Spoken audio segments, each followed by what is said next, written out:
और जो एंगल है वो ये दो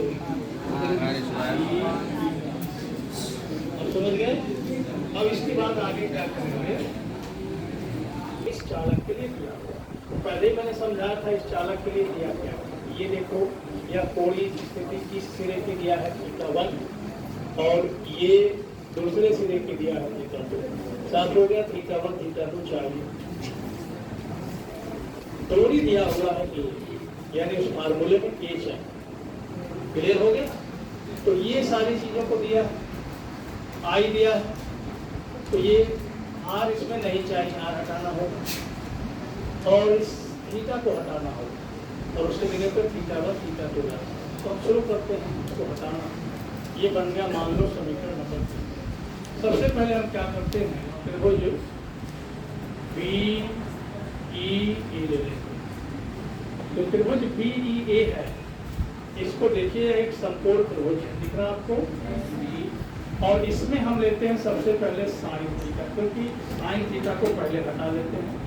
तो ये बन गया आपका साइन थीटा इक्वल टू, तो साइन थीटा इक्वल टू क्या होगा, ये आपका हो गया लंब और ये हो गया, तो ये क्या बना AE और कर्ण क्या है DL, सीधे कर्ण क्या स्पष्ट हो गया। तो यहाँ देखिए आप DL clear, DL sine theta equal to, यहाँ तक क्लियर हो गया। अब इसके बाद इस AE को हम हटाने वाले हैं। अब ये AE कैसे हटेगा, खुद ध्यान देंगे तो समझ में। हमने ऐसे बना दिया, तो ये क्या है कोण, ठीक है, और इसको क्या कहते हैं चाप, और ये जो डिस्टेंस है इसको क्या कहते हैं त्रिज्या। तो फार्मूला क्या पड़ेगा, अब ऐसे ही अगर थोड़ा सा देखने की कोशिश करो, तो अगर उसको चाप कह रहे हैं तो ये क्या बन गया कोण और ये बन गया त्रिज्या। अब आप सोचेंगे कि वो सीधा है तो उसको चाप क्यों कहा जाएगा। तो इसके लिए आपको ये जानना पड़ेगा, जैसे मान लो हमने एक ऐसे बंद बना दिया, ये वक्र रेखा है ना बना दी, और एक सीधी रेखा ऐसे बना दिया।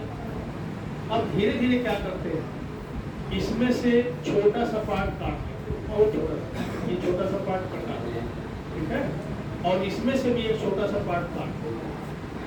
क्लियर। अब ये दोनों दिखाया जाए किसी ऐसे व्यक्ति को जो यहाँ ना हो, अब आ रहा उसको दिखा दिया, और पूछिए कि इसमें से कौन सीधी रेखा से है, कौन सा वक्र रेखा से है, तो क्या वो बता देंगे, क्यों नहीं बता पाएगा, क्योंकि ये बहुत छोटा सा पार्ट। तो जब बहुत छोटा पार्ट हम ले लेते हैं तो वहाँ पर वक्र रेखा और सीधी रेखा का कोई मतलब नहीं रह जाता, दोनों एक जैसे होते हैं। तो स्पष्ट है ये जो D फाई है ये बहुत छोटा एंगल है कि नहीं है, तो इसके जरिए जो चाप बनेगा वो बहुत छोटा होगा कि नहीं होगा, तो सीधा दिखाई ही देगा, इसलिए वो सीधा दिखाई पड़ रहा है। तो समझ गए पूरी बात को। तो कोण बराबर चाप बटे त्रिज्या। तो कोण कितना है D फाई, जरा देखना ध्यान से, कोण कितना है D फाई, तो ये कोण हो गया D फाई। अब चाप हो गया AE और त्रिज्या क्या हो गया, तो AE की वैल्यू यहाँ से निकल के आ गई R D phi.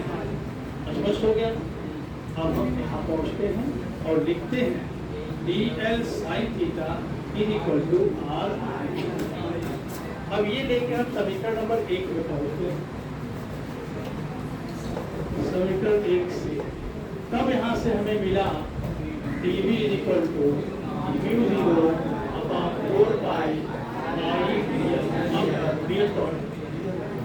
DL sine theta के जगह पर R D फाई बन गया, और नीचे अगले स्टेप में DV equal to μ0 upon 4 pi, और अब देखिए I D फाई यहाँ हमें किसे हटाना चाहिए, अब R को हटाना चाहिए। क्लियर हो गया। अब R को हम कहाँ से हटाएंगे, अब देखिए हम ले लेंगे त्रिभुज, ये देखो ACB में और इसमें हम लेते हैं cos phi बराबर, ध्यान से देखिए, ये एक समकोण त्रिभुज बना हुआ आपको दिख पा रहा है ये, और यहाँ पर ये जो एंगल है यही पाई है, आपको पता है। तो cos phi इक्वल टू आधार और कर्ण। आधार क्या है? a है, और कर्ण क्या है? हमें r को हटाना है, तो r इक्वल टू a अपान क्या बन गया? cos phi। अब हम पहुंचते हैं समीकरण नंबर 2 में, ठीक है।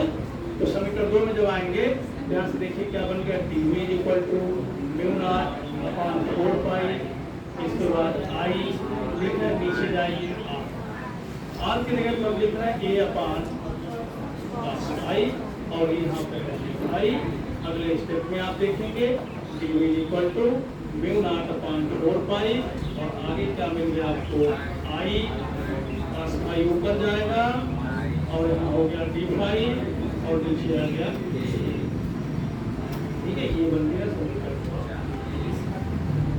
तो जो अल्पांश लंबाई dl है उसके कारण ये चुंबकीय क्षेत्र बना, लेकिन हमें तो पूरे चालक के कारण चाहिए ना, तो संपूर्ण चालक के कारण उत्पन्न चुंबकीय क्षेत्र, तो संपूर्ण चालक के प्रभाव से, संपूर्ण चालक के कारण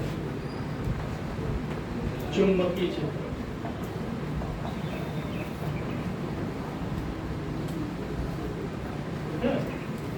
तो अब वो कितना हो जाए आपको पता है। हमें अब b चाहिए, हमारे पास कौन था? dv था। dv से b कैसे मिलेगा? जल्दी बोलो, क्या करेंगे? इंटीग्रेशन। तो इंटीग्रल, अब क्वेश्चन बनता है, इंटीग्रेशन का मतलब होता है जोड़ना। तो कहाँ से कहाँ तक जोड़ना? यहाँ से लेके यहाँ तक, यानी यहाँ से लेके यहाँ तक। तो कहाँ से कहाँ तक? θ1 से लेकर θ2। लेकिन अब जो एंगल हम हॉरिजॉन्टल से नीचे मेजर करते हैं, देखिए जो ऊपर तरफ मेजर करते हैं, एक अगर हम यहाँ से ऊपर पार्टी लेंगे तो नीचे क्या हो? जाहिर सी बात। तो -θ1 से लेके θ2। अभी dv की वैल्यू रख देते हैं, -θ1 से लेके θ2 mu 0 upon 4 pi i cos phi d phi बाकी। अब इसमें कांस्टेंट जो इसका, ये देखो d phi है, d phi बता रहा है कि कौन जोड़ने वाला है, जो phi का फंक्शन है। अब इसमें cos phi को छोड़कर phi का कोई भी फंक्शन यहाँ नहीं है, तो हम क्या करने वाले हैं? बाकी सब को करेंगे बाहर, म्यू नॉट अपान 4 पाई और i अपान a। बाकी क्या बचा? -θ1 से θ2 और cos phi। बस हो गया। अब cos phi का इंटीग्रेशन क्लियर है ना?